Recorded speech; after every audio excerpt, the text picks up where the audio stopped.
piece. So I got was, because that's one you guys just did or are getting ready to do. So you just start like you would in UFly. We're going to work on heart words. Remember, heart words are those part of the word doesn't make the right sound. So we're going to practice that heart word was today. So first I want you to pound it with me. Was, was. It's got 3 sounds, so I'm going to do 3 lines.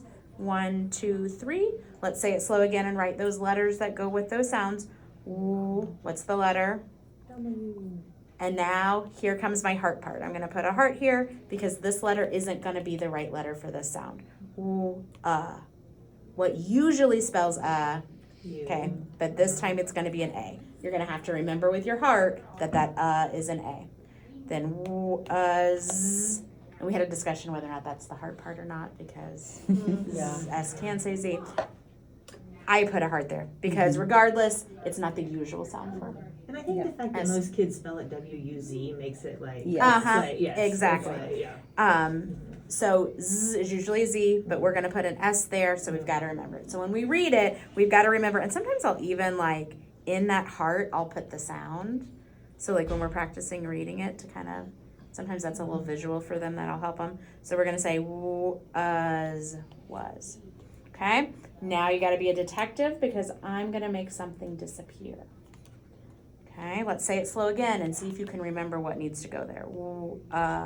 It's not a U. Can you remember what it is? And have them tell you. And I usually do it with the hard parts.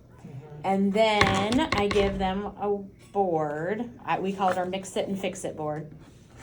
I have them all put their hands out and I give them the letters they need to make that word. I tell them to squeeze it and then dump it in that gray circle. And then they point to that. We're going to fix it down here. So we're going to say it slow and we're going to pull down the right letters in order. So our word is was. What letter? W. Remember, it's not a U. What letter? A.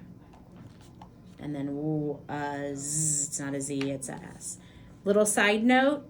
I'm obsessive about them making sure they build it down here. Because if you don't, they'll just start going like this. And like just moving the letters around. So they're losing that left to right and really saying it slow. So I'm kind of like, they've got to pull it down in order to make it. And then I'll say mix it, and they put it back up at the top and mix it, and then we fix it again. And then once we fix it, we say it slow. Remember those tricky parts, was, and then I take the letters from them, and I say, if you can read it, you can write it too. So let's write it. And I give them, I laminate mine. So here's a marker, let's write was, and we write it, and write it a couple of times. I also put lines on the back, so once we do that, we can turn it over. Okay, let's just real quick practice a couple of old words. Everybody write the. Everybody write and we just practice a couple old ones. I didn't laminate yours because I know you guys have a lot of those sleeves.